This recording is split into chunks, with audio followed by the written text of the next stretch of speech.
Good afternoon, everybody.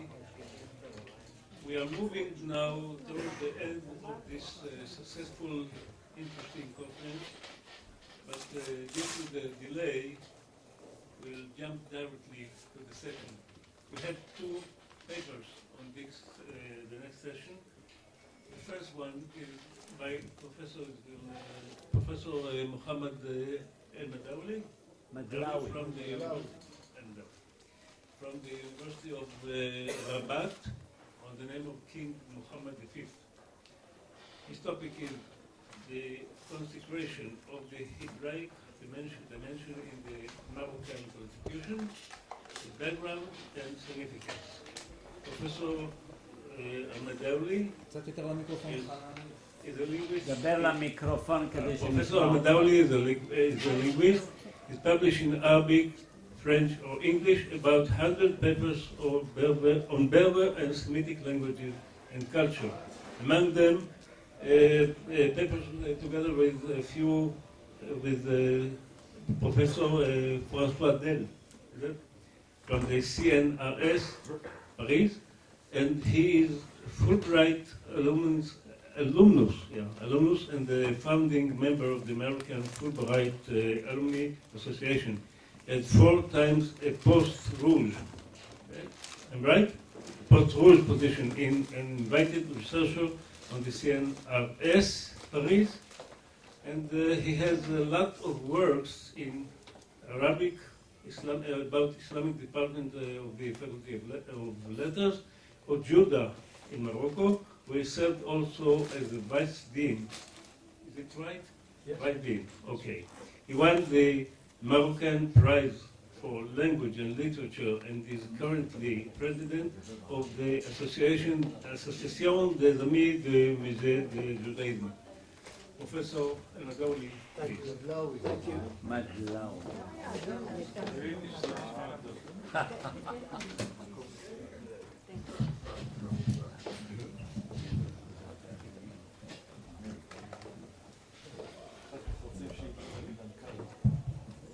שלום לכם ולכם. אני מודה, תודה רבה למרכז דהאן, למורשת ספרד ולדוקטור שמעון אחיין במיוחד, וגם למרכז קפלן שאפשרו לי להשתתף בכנס הזה החשוב ביותר. Now my talk has as a title the consecration of the Hebraic tributary or dimension by the Moroccan Constitution, its background and significance. Let's first sketch a historical survey about this question. The first appearance of Jewish or Jewish-like groups in North Africa remains subject to controversial hypotheses. Some legends bring it back to the period of the destruction of the first temple. More serious texts attest to the fact that some Berber groups of the Roman period in North Africa in the second century, I quote, did observe Shabbat, feasts, fasting, and Jewish food restriction. This is quoted from Tertullian, a Latin historian. And among about 50 words contained in the bilingual Berber Punic inscription on the mausoleum of the Berber king Massinissa in the 3rd century, the term shofet is mentioned 5 times in the 2 texts as a social rank of that king's ancestors. Shofet, of course, everyone knows what that means. And it is written in Libyc inscription as Shepete and in Punic inscription as Shepete, without vowels, of course. Islamic historians, including Ibn Khaldun, spoke also vaguely about a Jarawa Berber tribe. But excuse me, Islamic historians, including Ibn Khaldun, spoke also vaguely about a Jewish Berber queen, between quotation, they call Kahina, priestess, from the Jarawa Berber tribes who opposed the most vigorous resistance to the Arabian Islamic army at the 7th century.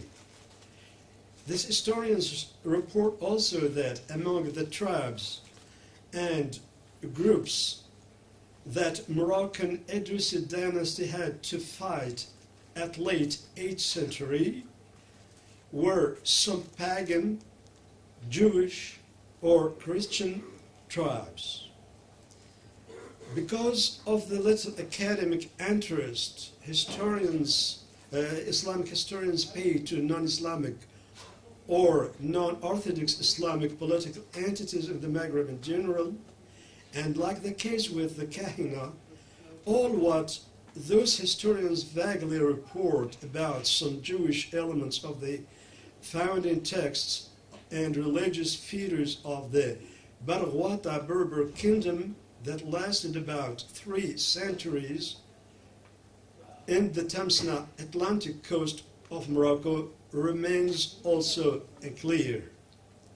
Finally, at the very beginning of the present Moroccan Alawid royal dynasty, one of the key measures its effective founder Mullah Rashid had to undertake in order to extend his authority all over the country from the east to the west was to fight against the Jewish feudal-like ruler Aharon ibn Mish'al, putting end to his prosperous fiefdom in the Taza region.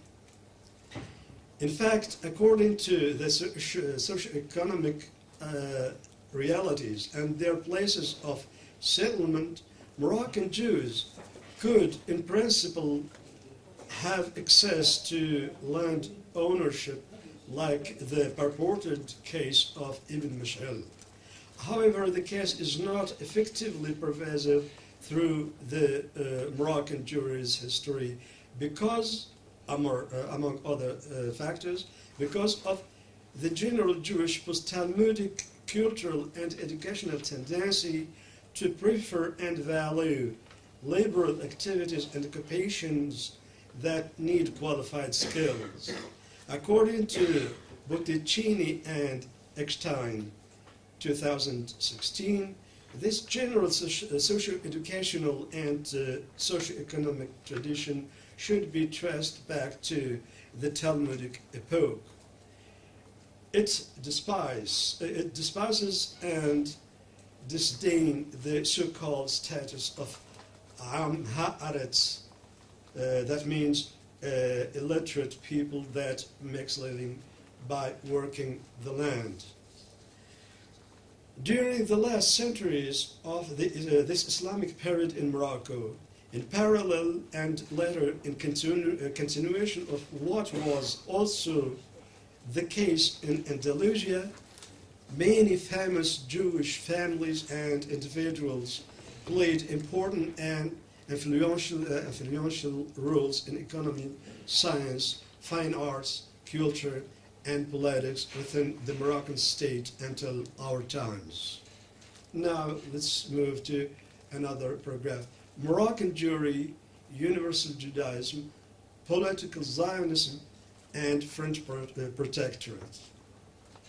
Unlike some other Jewish or Jewish-like communities in Eastern, Western, or Southern Africa, the Moroccan North African Jewry in general has always kept through history strong, systematic, and continuous religious and cultural ties with the Levantine Judaism. That Levantine Judaism being always considered through history by the Sephardic Jewry in general as its ideal and ultimate legitimating reference. The major historical, cultural, and religious trends and events that take place in the Levant have always had substantial echoes among this Jewry. I mean the Moroccan Jewry in particular and the North African Jewry in general. The case was not true for those communities with Eastern European Judaism evolution and trends until the rise of the modern political Zionism. This latter failed, however, at the beginning to have a significant impact among the Moroccan Jewry, given that movement's languages of communication, German and Yiddish. Furthermore, even the French Jewish policy, between quotation, in Algeria, for example, Loi Crémieux and Loi de Vichy, had no substantial and structural echo in Morocco under protectorate. It was rather through the educational action of the French-speaking organization Alliance Israélite Universelle that the new reorganized Morocco was provided in advance with the majority of its French-speaking and indigenous qualified staff previously formed by that organization to half a century, because the first school of Alliance was founded at 1862, and the protectorate was concluded at 1912. This socio-educational process brought about finally a profound and radical socio-cultural and socio-political shift among the Moroccan Jewry, allowing it at the same time, thanks to the French as a language and culture, to have direct and actual access to the political Zionist movement, among other concepts and frames of modern times thought. On the other side, one of the results of the French colonial experience on the level of collective identity reconstruction was the fact that Moroccan Jewry began to identify itself as Moroccan, as distinct from Algerian or Tunisian, for example, and as opposed to the previous dilution of this Jewry within the North African Jewry under the label of Berberiscos or Maghribi by the European and Oriental Sephardic communities, respectively.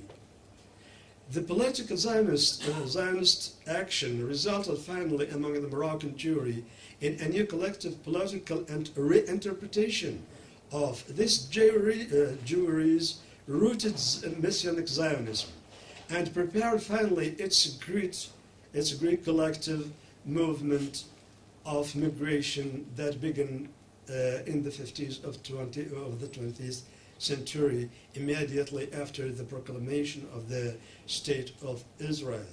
This migration movement was accelerated later in quite complicated and still unclear details and terms of negotiation under the newly independent Moroccan authorities through what late Samuel Segev called Moroccan connection, From the beginning of the combined action of the Alliance and Zionism created a continuously profound socio-cultural and socio-political hiatus within the Moroccan society as a whole that perturbated the position of the Moroccan Jewry vis-à-vis the Moroccan nationalist movement and vice versa. the Moroccan Jewry nowadays. Nowadays, despite the drastic decrease of the Moroccan Jewish community, which is reduced to 1% of its 1950s total number, this community continues to keep a substantial presence and visibility in the different sectors of economy, politics, diplomacy, and culture. Abroad, the Moroccan Jewish diaspora is one of the most structured ones in the world through its numerous federations that keep solid ties with their father's homeland, Morocco. With the last decades, sociocultural and sociopolitical developments of the Moroccan society as a whole, regarding issues of identity, especially after the 2001 promulgation of the royal decree creating the Royal Institute for the Berber Culture, new socio-political patterns and paradigms are now in elaboration. Significantly, in this respect, as explicitly expressed once by King Mohammed VI, Morocco is more and more reluctant to the idea of being diluted, for example, in what the United States diplomacy considered once as a great Middle East entity. Instead, Morocco emphasized more and more, both in discourse and in practice, its actual African geographic reality and historic roots. In fact, new narratives are now being collectively elaborated in the Moroccan society, collective thought through literature, cinema, socio-political discourse, and history revisiting. Some aspects of this elaboration hold both in Morocco and among the Moroccan Jewry elsewhere, especially in Israel. In this respect, and at some levels and elsewhere spheres, a quite new, legendary, but efficient move of thought is in progress, namely through what Madi Weizmann views as between quotation, as a Berber-Jewish connection. More formally and officially at home in Morocco, the recent 2012 Constitution reflects all the above-mentioned developments and trends by the fact of consecrating the Hebraic tributary, I am quoting, the Hebraic tributary as one of the plural components of the Moroccan nation identity. The Moroccan Jewish heritage as a basis for a new narrative. With the drastic demographic decrease of the Moroccan Jewry, the Moroccan Jewish heritage became of great interest for different parties. It is no longer taken in charge solely and only by the Jewish community, who founded, for example, among other things, the Musée du Judaïsme Marocain in Casablanca, the only Jewish museum that exists in North Africa and the Middle East, and another is will be opened in Essaouira, Centre Haïm Zafrani. Several public programs by different ministries, Minister of Culture, Minister of Islamic Affairs, are accomplished or initiated as projects in order to restore memorial places, synagogues, cemeteries, etc.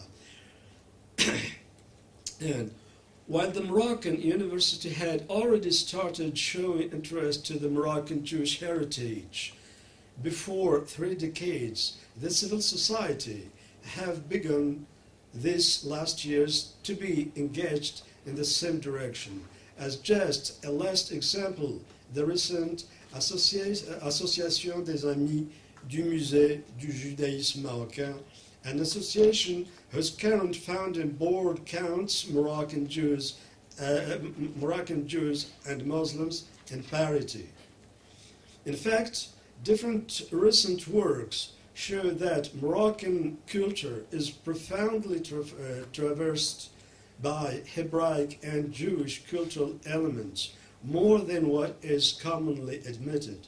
That is precisely in addition to the above sketched historical survey what constitutes the background and significance of the consecration by the Constitution, the Moroccan Constitution, of the Hebraic dimension as one dimension among others of the Moroccan multidimensional irrefragable identity. I am quoting once again.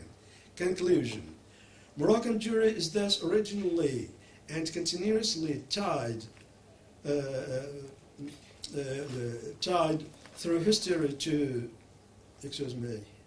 Moroccan Jewry is thus originally and continuously tied through history to universal Judaism, its proper representations and of identity and otherness, as well as its own historical cases of ambiguity and ambivalence vis-à-vis the concept of homeland are well-assumed dimensions as reflected in that community's own literature and legends.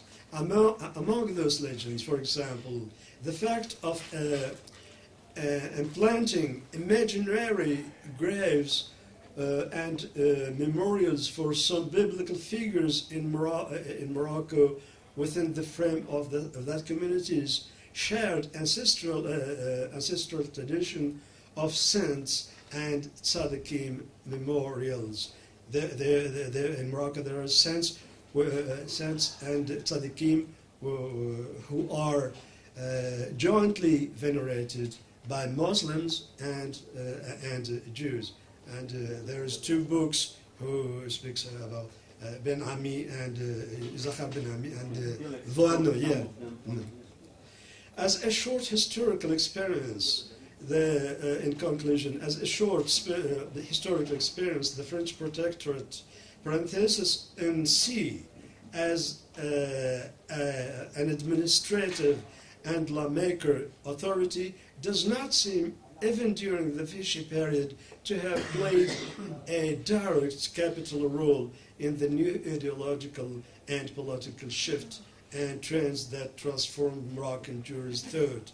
It was rather the alliance's educational and intellectual action that played such a role, which prepared that Jewry to start its collective migration mainly to Israel, thanks to the logistic help of the Jewish agency and according to that agency's own criteria of selection depending on its established priorities. Should then nowadays numerical decrease of the Moroccan Jewry be viewed on the large scale of history as no more than a parenthesis due to modern times a globalized movement of and events such as the interaction between three main factors. One, the historical defeat of the Moroccan state from the mid-90s through the mid-20s, and two, the alliance and Zionist combined action all over that period, and three, the pan-Arab and pan-Islamist movement. A parenthesis liable to be compared, let's say, to the Almohad dynasty's period one, when that dynasty's rigorous Islamic dogma interfered at the time with a strong messianic movement among the Moroccan Jewry of the time, and resulted finally in a kind of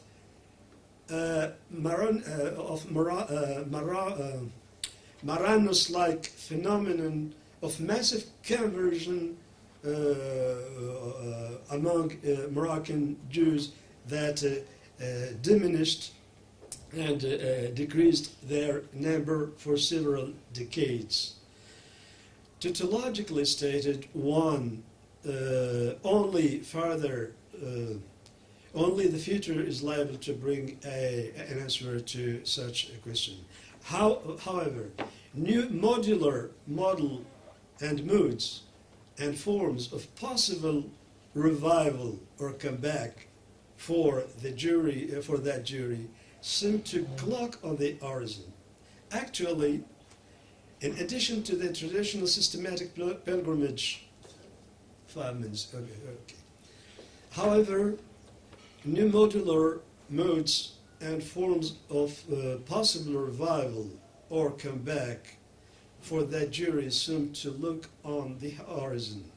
Actually, in addition to the traditional systematic pilgrimage to the Moroccan homeland, on the rhythm of the different Moroccan juries' feasts, and from all over the world, which with a particular intensity this year to 2016, which remains, however, sporadic and nostalgic from a nostalgic form of effective comeback proper to elder people. One recent initiative deserves being profoundly considered as for its eventual historic significance. I mean, the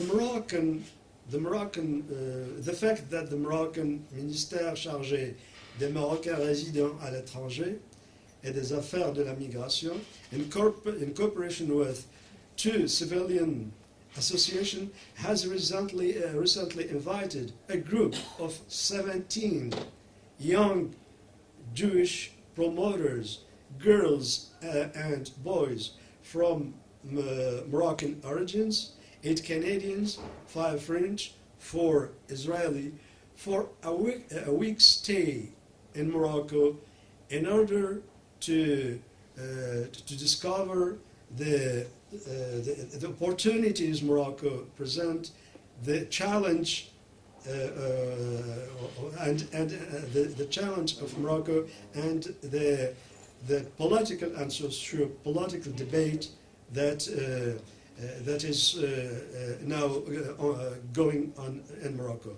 I'll finish by reading a paragraph in French from the newspapers recently as a report on that visit of that group. On leur donne l'opportunité de mieux connaître le Maroc contemporain, un pays confronté aux défis de la modernité politique, économique, sociale et culturelle. Cette visite avait pour objet de présenter à un groupe restreint mais représentatif de jeunes juifs d'origine marocaine les réalités du Maroc d'aujourd'hui afin qu'ils puissent juger par eux-mêmes et débattre de ces réalités avec les représentants des différents organismes publics et privés marocains qu'ils ont rencontrés dans leur séjour au Maroc. In fact, they meet several organizations and members of parliament and societies, and visited many chantiers. I don't know how to chantier de projects. Yes, several projects in Tangier, in Meknes, in Fez, etc.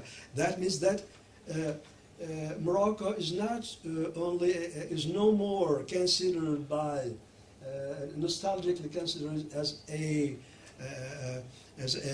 country to be buried in. Elder people who visit Morocco only to visit cemeteries or to be buried there.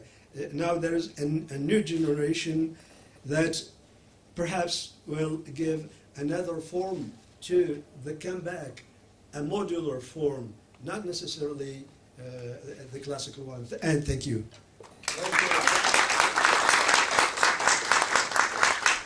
Thank you very much, Professor Elmedlaoui. And now, our next lecturer is Mrs. Janica R. Levi. Janica R. Levi. Mrs. Levi is oh, sorry. Sorry. Mrs. Levi is a PhD student in history at the University of California, Los Angeles. She examines how Jewish faith identities in present-day West Africa are constructed via oral history, ritual memory, and encounter with Judaism. Yes? She received her MA African Studies from the Indiana University and her DA from Oklahoma University. The topic is the House of Israel in Ghana. Hilak Bet Israel Ghana. Okay. Oh, sorry. Good afternoon and thank you for the introduction. Today I'll be speaking about the House of Israel, a small community in the western region of Ghana, just near the Ivorian border. This community has verbally claimed to be Jewish since the late 1970s, although many state that their ancestors were Jewish, preserving the Mosaic Law, yet did not know the religion they followed carried the label Judaism. The first members who began asserting a Jewish identity were persecuted and ran from their villages after such a declaration. But now they live in peace amongst their co-religionists due to the freedom of religion clause that was added to the Ghanaian Constitution in 1992. As of 2010, there were about 30 families. Today, the community is split, and the rabbi now resides in Accra, the country's capital, where he leads a new congregation of Jews, all of who want to convert, and they don't profess a past faith identity like the community in Sashrioso, which is known as the House of Israel. The House of Israel, although quite small, is one of many African groups who have articulated a Jewish ancestry since the end of colonial rule. In fact, at the beginning of this month, the online blog Breaking Israel News, just on August 2nd, reported on Togolese Jews, Togo being the neighbor to the east of Ghana, with the King of Togo reporting that many of Togo's ancestors were in fact Jewish. But what do we make of these relatively recent confessions of Judaism tethered to a Jewish past? Narratives that mirror the history of the Beta Israel of Ethiopia more than the history of the Abayudaya in Uganda. For the purpose of this paper, and relating it to the theme of the conference, I don't intend to assert that this community is in fact Jewish, nor do I intend to deny it. Instead, I hope to explore Jewish West Africa and suss out the historical precedent for the House of Israel's claim, and to attempt to understand why the legacy of such a Jewish remnant and the elisions in the historical record are evident in Jewish West Africa. I also will examine how the role of the colonial and post-colonial discourse, ideologies, and observations may have impacted the formation of Jewish identity during the past few decades in West Africa. A historical overview of Jews living in West Africa in the pre-colonial era, or in the end of the medieval, will also be necessary to begin this exploration. Additionally, I think it's essential to quickly discuss methodologies that are utilized not only as an Africanist, but methodologies that are required for this project. In essence, the Africanist is quick to learn that the archive, which often consists of written records produced and housed by the state, especially south of the Sahara, is only one lens in which to view the African past. It is also to acknowledge that Western institutions have privileged the written and see it as history and other source material as memory, with memory often being seen as a less reliable way to historicize and understand the past. For this project, the written has to be expanded from pen and paper to other material sources, including onomastic studies, epigraphic evidence, archaeological remains, as well as artisanal goods. But also gathering oral histories is essential in constructing a more holistic understanding of an African past. Jan van Siena's seminal work on oral history, as passed down from generation to generation, adds a critical piece to the puzzle, in addition to what we have learned from indigenous historians, or the griots of West Africa, who are trained at a very early age to historicize via memory. But just as the written has to be expanded from paper, the oral must include other sources that are immaterial, animate, and abstract. This includes expanding the testimony to other spoken clues, such as Louise White, who uses rumor and gossip to construct histories. For my project, it is whispered testimonies that are critical in the history of Jewish Africa. but also memory. Pierre Nora's work on lieu de mémoires can be helpful in how a space can evoke memories in the past and thus a history. As we're talking about these menstruation seclusion houses, also in Ghana you have these, and as you see it, it evokes a memory and they begin a history. And of course there is how the body inscribes history, not physically as a Luba who used scarification, but rather motor memory, if you will, or as many call it performative memory. It's also listed as ritual memory or practical memory. That is how the body is taught repetitive motion and how these rituals or ceremonies are understood as institutionalized memory, which can be transmitted long after the meaning surrounding the act has been forgotten. Practical memory is especially important in the colonial and post-colonial era, as a Jewish identity was not necessarily transmitted via word due to the dangerous climates of the time. And additionally, Jewish identity is both projected onto these communities by Europeans, but also asserted by Guineans due to these habits, so just what's being observed. Also, just quickly, my project isn't centered alone in Ghana. It has to extend beyond this present-day nation, from present-day Ghana to the ancient empire of Ghana, beyond the Sahara into the northern fringes and northern Africa. It moves through the interior and also along the coast. So I think it's imperative to dispel any myth that the Sahara is an impenetrable zone, as is often treated by scholars, almost creating two Africas, a North Africa and sub-Saharan Africa, if you will. And historian Gillian Leiden has raised attention to this mistreatment, and it is important to preface this work with similar sentiments. That is, there is one Africa, with the Sahara being quite porous. It should not be considered a barrier of two cultures, but rather a connective space with a rich history. This is documented before the rise of the Roman Empire. So again, this project isn't contained by a nation, nor this typical geographic area of study. So just as quickly as I can, with the pre-colonial, I know we start in the colonial for the conference, but that's just to acknowledge that there are sources showing Jewish presence in West Africa in medieval times. Arabic sources provide some of the earliest written records of Judaism in Northwest Africa. I know you mentioned Al-Qadun. But also you have other scholars dating as early as the end of the 11th century. Muslim geographer and historian al-Bakri recorded the presence of Jews in the northern edge of the Sahara and noted the restrictions they faced, mainly in their occupation. Many were relegated to masonry. In the middle of the 12th century, you have al-Zuri composing his text to the people of ancient Ghana. He writes, the people of Zafun take captives from the people of Amima, a tribe of the Janawa who live in the eastern part of the desert between Zafun and Kaukau near the Nile of Egypt. They are people who profess Judaism.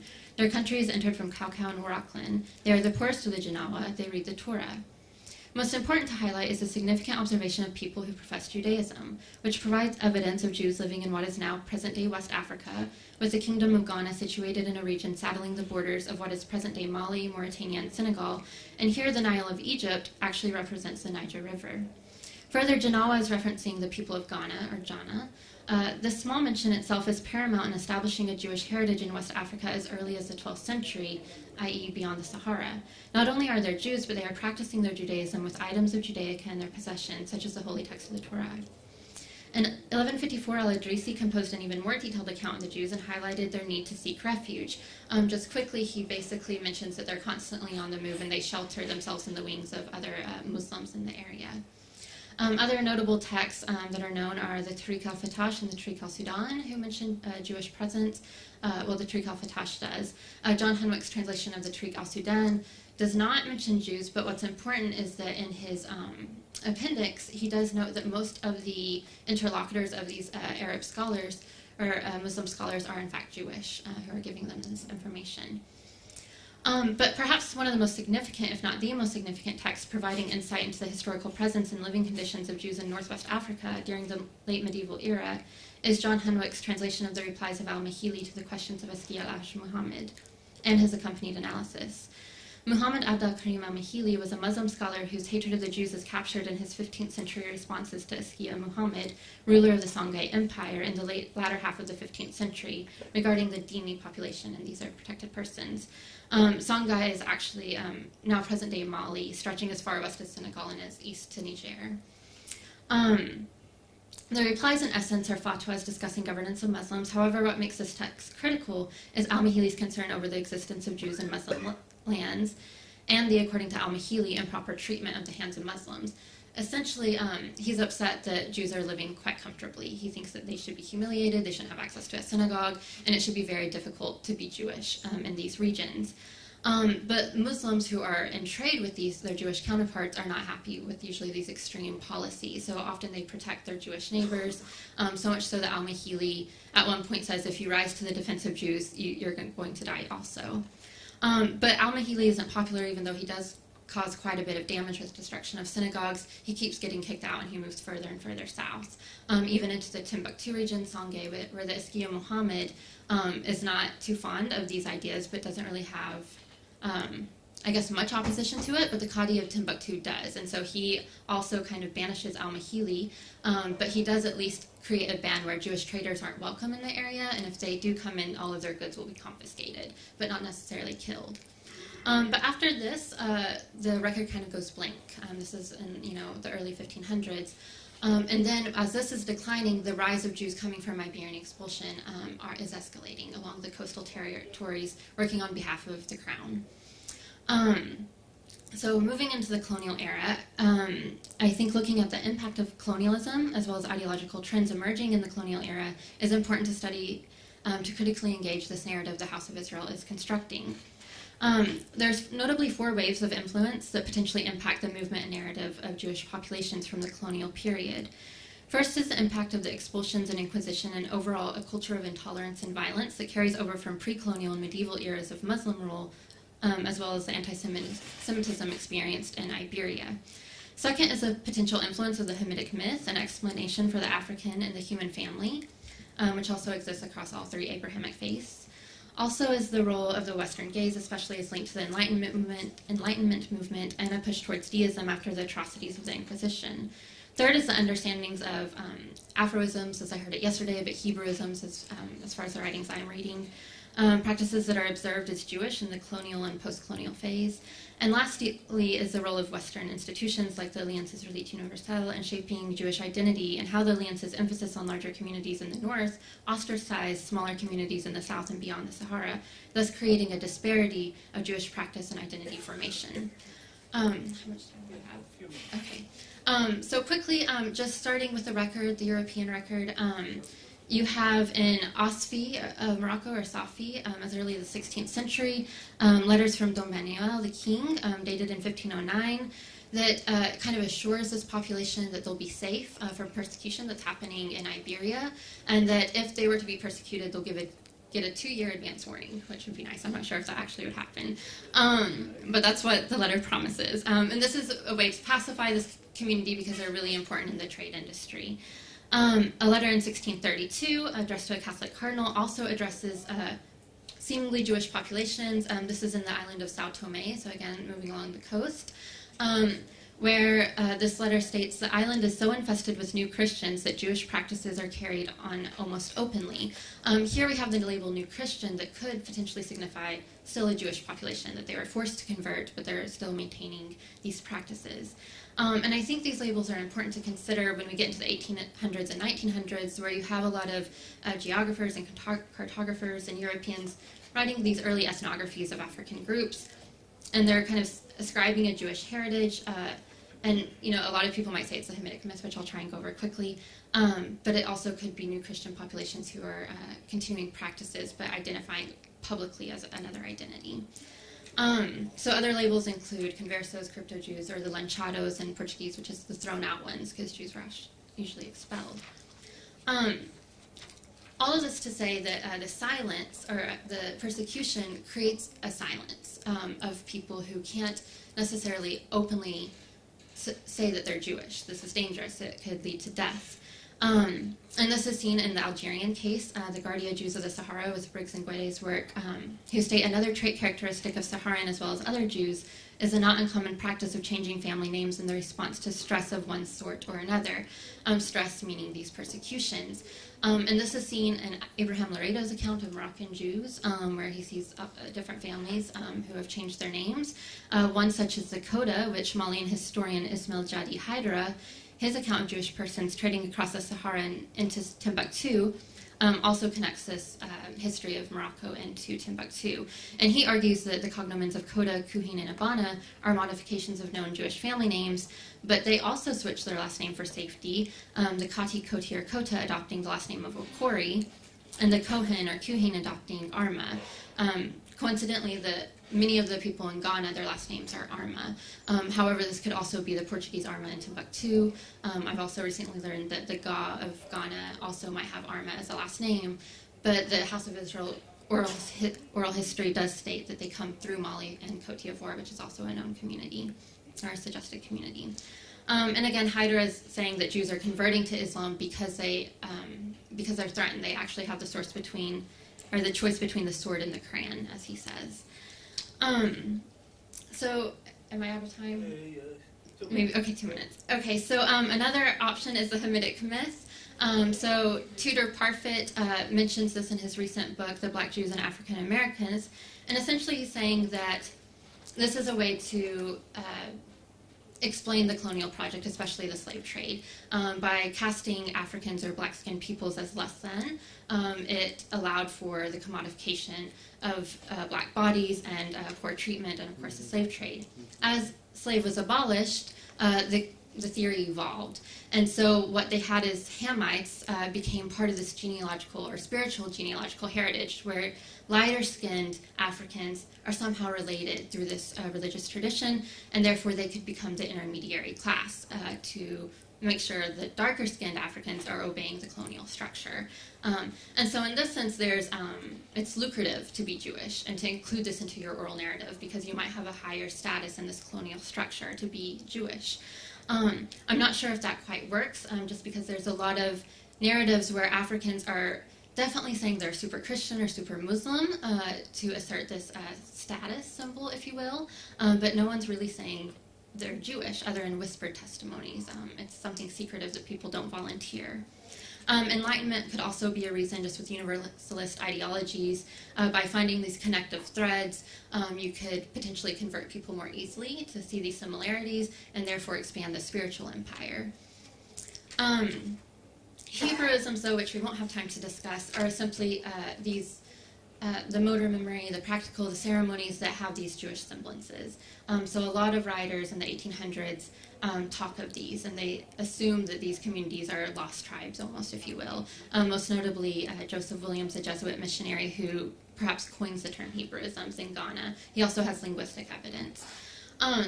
All of this to say that could explain the reason why these narratives are happening. And although the Europeans projected these Hebrewisms onto them in the 1800s and the end of the colonial period, these Hebrewisms are what assert identity for the Ghanaian community now.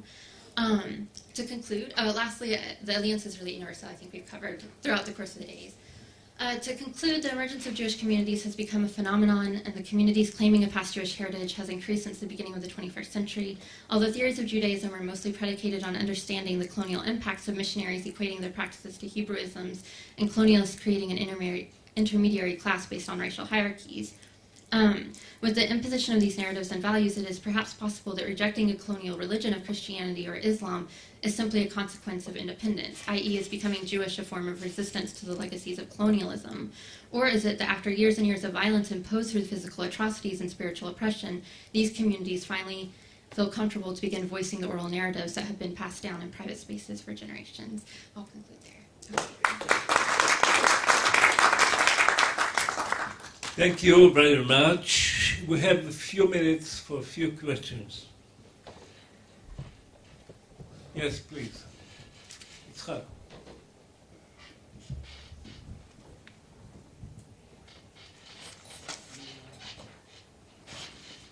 Thank you. I'd like to ask Janice, you didn't mention what we know of some messiahs or failed messiahs such as Eldad Adani, David Ruveni, that might have sources within African tribes or somewhat, something like that, and the 19th century letters and messengers from Jewish communities to retrieve the 10 tribes. We have several of them coming from Europe, several coming from the land of Israel, as part of the rising of nationalities in Europe and feelings of the days of the Messiah coming. Perhaps this may be linked to the question. This is just a comment, Janice. I spent several years working on the Timbuktu manuscripts project and visited Timbuktu more times than I care to remember. And among the sources in the Ahmed Baba Center are letters in Hebrew, rather fragmentary, possibly copies, but there was a distinct Jewish presence in Timbuktu predating the colonial era, and what the traditions say arising from the expulsion of the Jews from Granada and Andalusia. And that the documents are not only in the state Ahmed Baba Center, but in the Hyderah. There are two families of Hyderahs who have private libraries. It may be something worth looking at because, of course, Timbuktu was the entrepot for trans-Saharan trade from Morocco and Algeria, and then further south to Ghana, to what is now Ghana.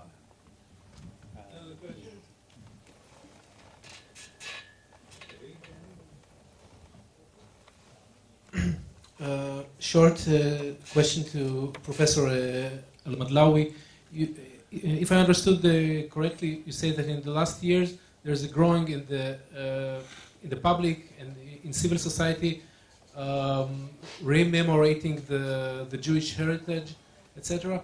How is it working out in the context of contemporary politics of the Israeli-Palestinian conflict, the ongoing? How is this dynamics working?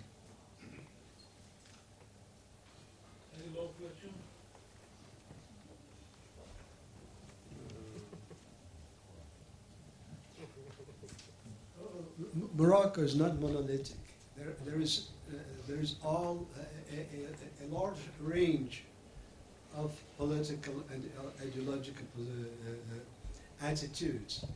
So, but there is one of the dimensions along which the Moroccan debate is in progress. Is exactly the dimension of reappropriating the Jewish historical dimension and actual dimension, because in Morocco there is still the Jews, and Morocco is one of the first countries where we study Hebrew. We study Hebrew at the university, and there is a community of specialists in the Judaic studies and Hebrew language, and there is a very prosperous, not prosperous, but a substantial activity of publishing books, translating from Hebrew to Arabic. So there are, of course, there are many peoples who are not happy with that move, but Morocco is different from some other countries with which it is traditionally associated to.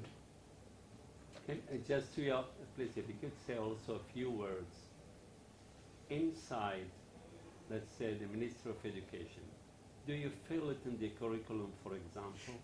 Talking, if you could elaborate and say something. Yes, exactly. Now, one of the chantiers, je ne sais toujours pas comment appeler un chantier in English, among the paths of the debate, the question of the curricula, the curricula at all from the Gani Ladim to the university.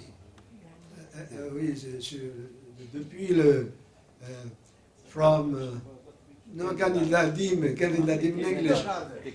Kindergarten. Kinder, yes, kinder, ça c'est l'allemand. C'est l'allemand. Okay, from kindergarten to the baccalaureate. The ministry and many other civilian societies are working about this reform. We call that reform to introduce the Jewish Convention, because before in the curricula there is not a the same situation in Israel. Excuse me. Well, yes, there is a parallel. There is a parallel now. The recognition of the Sephardic dimension in Israel and in Morocco, where we are trying to introduce.